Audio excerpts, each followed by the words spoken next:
Welcome to Custom Home Builder Solutions, also known as CHS, a job costing, full accounting, and profit management software for the professional home builder. In this video, I'm actually going to put this video in our help right after the information about job closing entries and right after the information about doing percentage of completion entries that you might do each month to recognize your revenue and expenses as you go.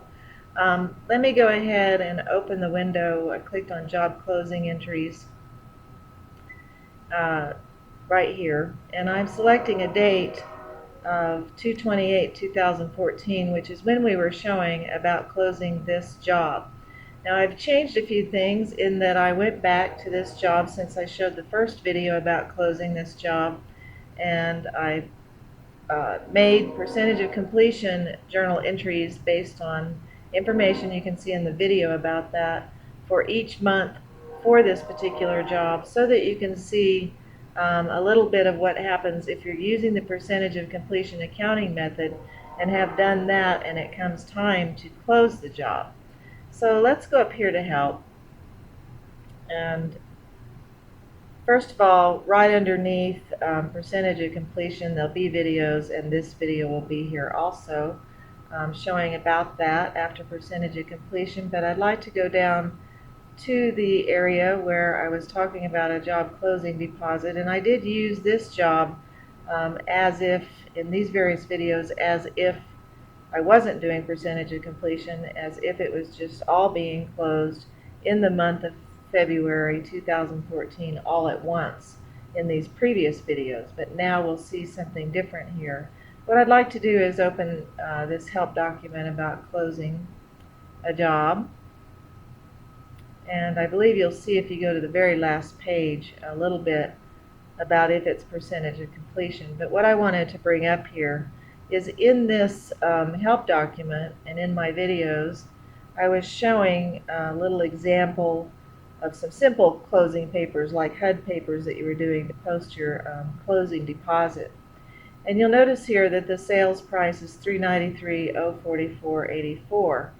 And we showed how after you did that deposit, after you posted that deposit on the deposit window, how you would come along and end up, first of all, we're showing before closing that we had construction loans payable, contract deposits, and then after closing, after we posted this deposit for closing the job, you see if I can find where, then we showed another little trial balance that was there afterwards. And here was the trial balance of just the accounts on the balance sheet for this job. We had this much in direct construction costs, and we'd moved this everything in. When we were posting that closing deposit, we were paying off the construction loans payable, we were clearing change orders, and we were showing how you end up just with the sales price here in contract deposits. And then we close that job, and the difference, this would go to sales, and this would be closed to cost of sales. Now I'm going to show you when you've been doing percentage of completion, you'll have another couple of accounts on there. But let's leave this open and go back here, and let's get the help stuff closed. Now notice, since I've been doing percentage, I went back and did all the percentage of completion for the span of time. I'm going to show you a general ledger of the accounts where I searched for just everything for this job. And you'll start seeing, if we get back up here, and I had it grouped by month.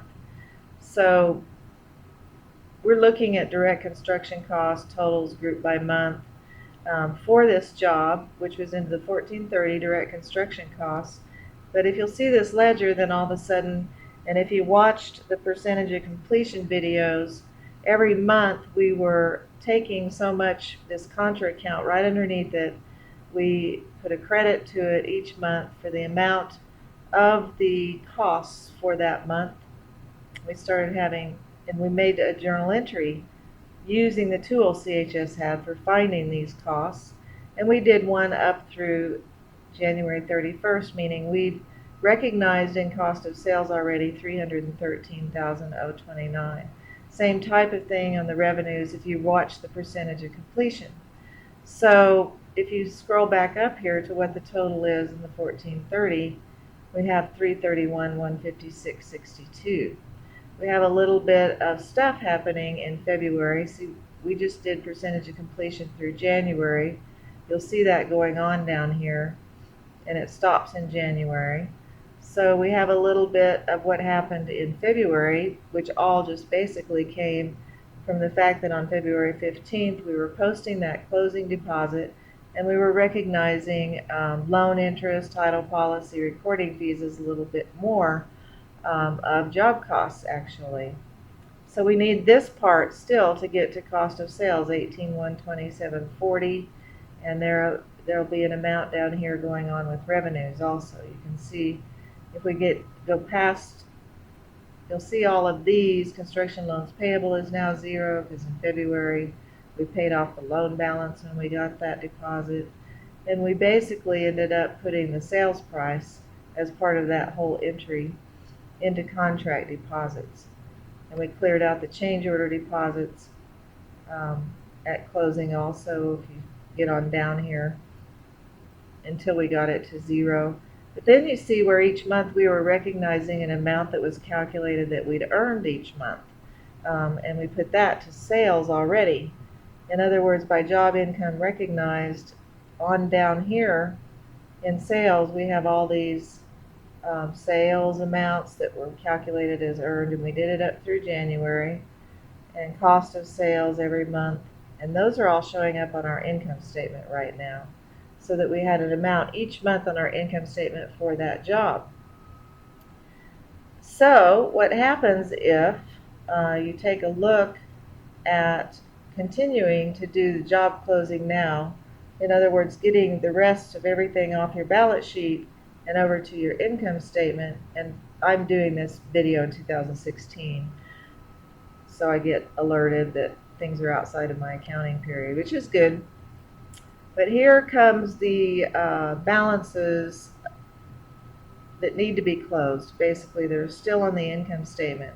But you can see direct construction costs, which is that 1430, needs to be closed to cost of sales. And the thing about the contra account that we put right under it for percentage of completion, that would also be closed to cost of sales. And you can see that one is a big debit balance and one's a big credit balance. So the difference between these two will be just the amount that ends up in February, which will probably be the same as cost of sales that were posted during February for that job. So both of these get closed to cost of sales, means that the difference is just the amount for February.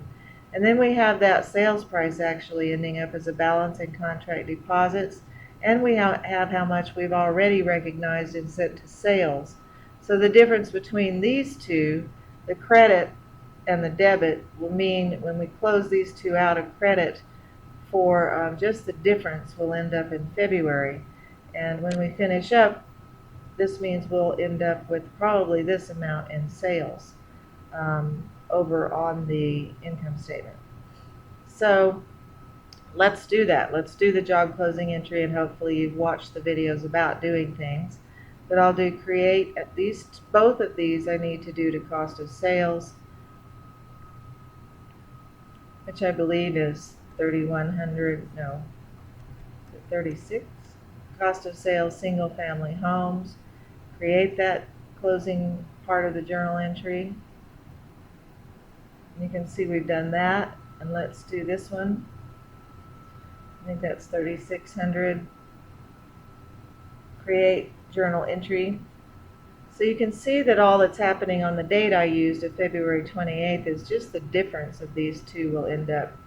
So let's do contract deposits and get it closed to sales, which is sales single family home. Create journal entry, 3,100. And then do job income recognized, which should offset that and make a less amount be in that month of February.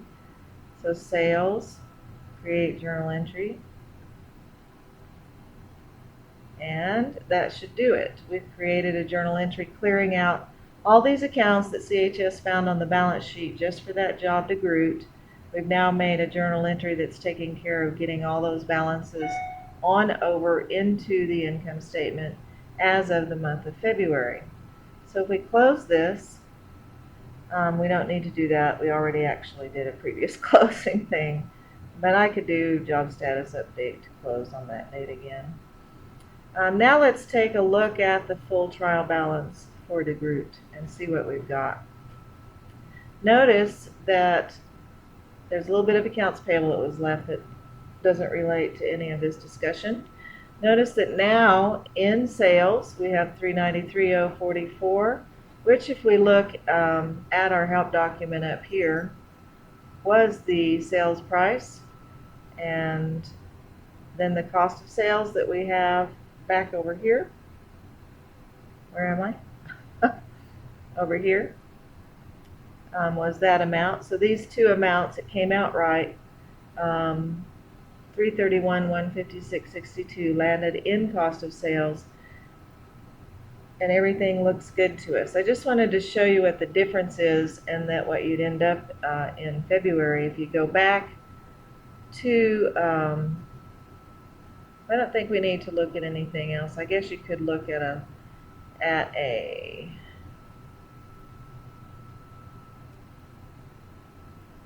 little income statement for the job, or the trial balance again for the job, and the cash flow, to see what's ended up in there, or look at your complete accounting transactions general ledger. But we've ended up with the same. If you watched previous videos about closing the job, we've ended up in the end with the same amounts in there. It's just that if you do let's do this monthly activity spread, and let's just do it for, let's just search for 2013 and 14, and just for our income statement accounts, which would be everything in the sections after equity, and we'll submit search. And you can see that going on in here. That job started in June. If you drill down on it, you can see that all of these are from our percentage of sales recognized for just that job. You may have more than one job in here, but we kept going along. So you can see this was in 2013, this sales.